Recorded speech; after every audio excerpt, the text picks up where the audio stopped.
بعد عزیزان گرامی،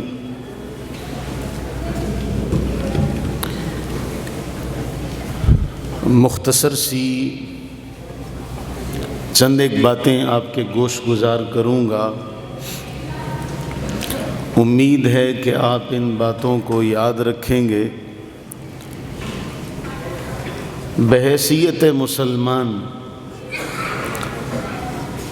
اس وقت جس فتنے اور جس آزمائش کے دور سے یہ امت گزر رہی ہے، شاید اس مسلمان کو اس فتنے کا، اس نقصان کا ادراک نہ ہو۔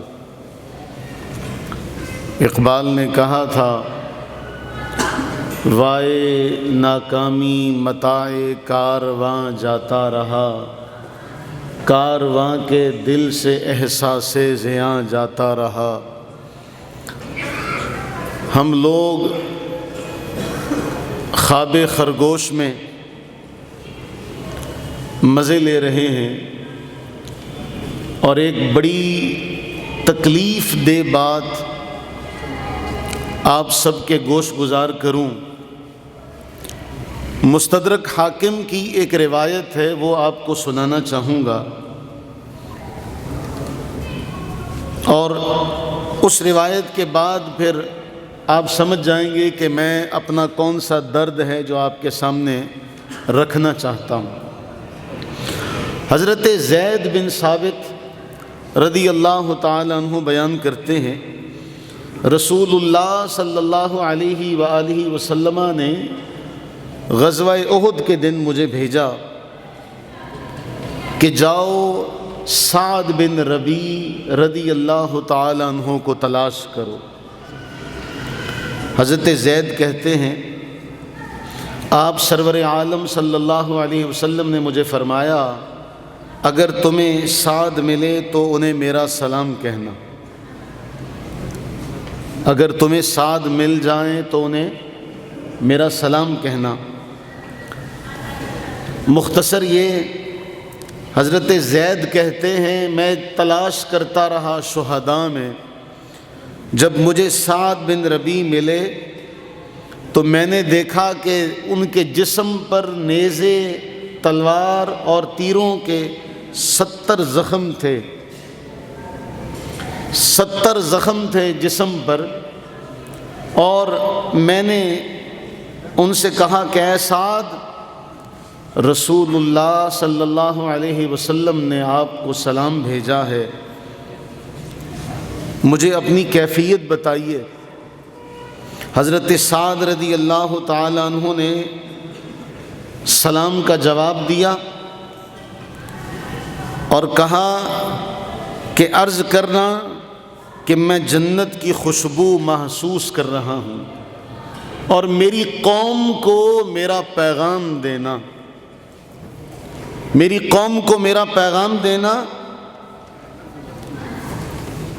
کہ اگر تمہاری پلکیں بھی ہل رہی ہوں، تمہارے اندر اتنی جان ہو، تمہارے اندر اتنی طاقت ہو کہ تمہاری پلکیں بھی ہل رہی ہوں، اور اس کے بعد کوئی رسول اللہ صلی اللہ علیہ وسلم تک برے ارادے سے پہنچ گیا، تو اللہ تعالیٰ کے حضور تمہارا کوئی عذر قابل قبول نہیں ہوگا۔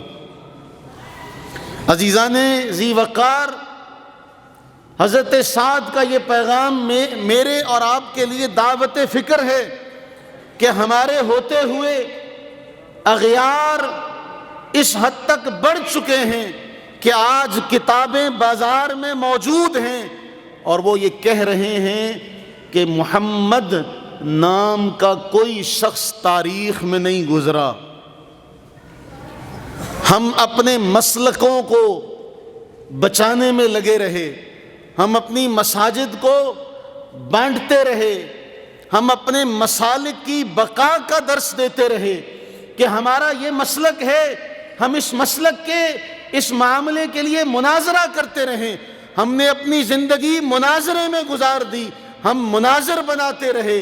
ایک وقت آیا کہ ہم مناظر بننے میں اپنا وہ سارا معاملہ کھو بیٹھے کہ انہوں نے تو رسول اللہ کا ہی انکار کر دیا۔ انہوں نے کتاب لکھی، نہ میں کتاب کا نام لوں گا نہ میں مصنف کا نام لوں گا۔ کتاب لکھی، اس کتاب کا نام ہے کیا محمد موجود ہیں؟ اور اس کتاب کا مضمون یہ ہے، وہ کہتے ہیں تاریخ میں اس نام کا کوئی بندہ نہیں گزرا، انسائکلوپیڈیا میں نہیں لکھا ہو، یہ مسلمانوں نے خود لکھا۔ ارے آپ ساری زندگی نور و بشر، حاضر و ناظر، علم غیب، ان پر ساری مسائی، سارا وقت لٹاتے رہے، انہوں نے ان ہستی کا ہی انکار کر دیا، تو بتاؤ پھر ہمارا مسلک کہاں رہے گا؟ ہم اس کے لیے تیار ہی نہیں ہیں کہ ہم سے کوئی سوال کرے اور ہم اس کا جواب دے سکیں کہ بتاؤ رسول اللہ صلی اللہ علیہ وآلہ وسلم نے اپنی زندگی میں فلاں فلاں معاملے کیے تو کیوں کیے؟ آپ کو علم ہے ہمارے ہاں تو بعض دانشور ایسے بھی گزرے جو غار حرا میں وحی کے نزول کا ہی انکار کرتے ہیں کہ غار حرا کا ذکر ہی نہیں ہے اسلام میں، اسلامی تاریخ میں اس کا ذکر نہیں ہے۔ تو میرے عزیزو، ہم اپنا دشمن بھلا بیٹھے کہ ہمارا دشمن تو قرآن نے ہمیں واضح طور پر کہا تھا من شر الوسواس الخناس الذی یوسوس فی صدور الناس من الجنۃ والناس۔ وہ جو ناس میں ہمارا دشمن ہے، جو ہمیں بارگاہ رسالت سے دور کر رہا ہے، وہ یہ کہہ رہا ہے کہ اس نام کا کوئی بندہ گزرا ہی نہیں تھا، وہ یہ کہہ رہا ہے کہ وہ اپنے منہ بولے بیٹے کی بیوی سے نکاح کر لے، وہ عدت میں ہوتے ہوئے کسی کو اپنی زوجہ بنا لے۔ ان باتوں کا ہمارے پاس جواب ہے؟ وہ یہ کہے کہ یہ کتاب آپ نے خود لکھی، وہ یہ کہے کہ آپ فرسٹریشن کا شکار تھے، آپ ذہنی مریض تھے، معاذ اللہ ثم معاذ اللہ، خاکم بدہن، اور ہم لڑ رہے ہیں کسی اور بات پر، ہماری ساری مسائی کسی اور بات پر۔ ہمیں جاگنا پڑے گا، ہمیں جاگنا پڑے گا، ہمیں اپنے بچے کو بتانا پڑے گا کہ ارے تم لوگ اس ہستی کا انکار کرو، ہم اپنے پیدا ہونے والے ہر بچے کو یہ بتائیں گے، بتلا دو گستاخ نبی کو غیرت مسلم زندہ ہے، دین پہ مر مٹنے کا جذبہ کل بھی تھا اور آج بھی ہے، آج جذبہ اور طرح سے دکھانے کا وقت ہے۔ آج اپنے آپ کو تیار کیجئے، اپنے آپ کو تیار کیجئے، ورنہ ہماری نسلیں کل کو ہم سے سوال کریں گی ابا جی یہ بخاری اور مسلم 200 سال بعد لکھی گئی تھی، ابا جی یہ قرآن الہامی کتاب ہے، اس کا ثبوت کیا ہے؟ ابا جی کیا خدا کا کوئی وجود ہے؟ کیا خدا ہے؟ اگر ہے تو پھر وہ اس نے ایسا کیوں کیا؟ ہمارے پاس ان سوالوں کا جواب نہیں ہے، اور میں اللہ تعالیٰ کا کروڑوں مرتبہ شکر ادا کرتا ہوں، ہم نے ہزارہا مخالفتوں کے باوجود ایک ایسا فورم قائم کیا جو فورم موجودہ دور میں جو یلغار ہے اسلام پر، اس یلغار کا مقابلہ کرنے کے لیے صف آرا ہے، اور اپنی صفوں میں اتحاد قائم کرتے ہوئے ان دشمنوں کے ان سارے الزامات کا دندان شکن جواب دے رہا ہے۔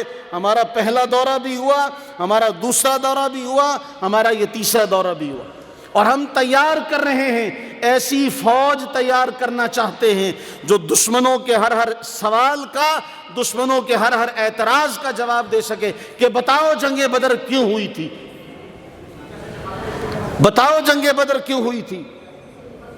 ان سارے سوالات کا جوابات ہمارے قرآن میں موجود ہے، احادیث نبویہ میں موجود ہے۔ اس لیے آپ سے گزارش ہے، آپ سے عرض اتنی سی ہے کہ سعد کا وہ پیغام نہ بھولیے گا۔ تمہاری آنکھ ہلنے جتنی طاقت بھی تم میں ہو اور دشمن رسول اللہ تک پہنچ جائے تو پھر تمہارے پاس کوئی عذر نہیں رہے گا۔ ہم تو اتنے یتیم العلم ہیں، ہم تو حالات کے اس قدر مارے ہیں کہ ہمیں پتہ چلتا ہے کہ ایک بدبخت نے بیت اللہ کے غلاف کو اپنے پاؤں کے نیچے بچھانے کا منصوبہ بنایا اور اس پر عمل بھی کیا، اور ہم غیرت کے مارے اس پر بھی کچھ نہیں کر سکے۔ میں سلطان صلاح الدین ایوبی رحمہ اللہ کا وہ جملہ آپ کو سنا کر آپ میں جو ایمان کی رمق باقی ہے اس کو زندہ کرنا چاہوں گا، اس کو جھنجھوڑنا چاہوں گا۔ ایوبی علیہ الرحمہ نے کہا تھا ایک وقت آئے گا مسلمان کے ہاتھ میں تلوار تو ہوگی، لیکن اس تلوار کو چلانے سے پہلے اپنے مغربی آقا سے اجازت لے گا، اجازت ہے اسے چلا لوں۔ آج ہمارا بھی یہ حال ہے، آج ہمارا بھی یہ حال ہے۔ اغیار کس قدر آگے جا چکے ہیں۔ ہمارے ملک میں ایک کافر ملک کا کوئی ایمبیسڈر بیٹھتا ہے اور وہ بات کرتا ہے پاکستان میں بچوں کے ساتھ بڑا ظلم ہو رہا ہے، یہاں بچے بڑے معذور ہو رہے ہیں۔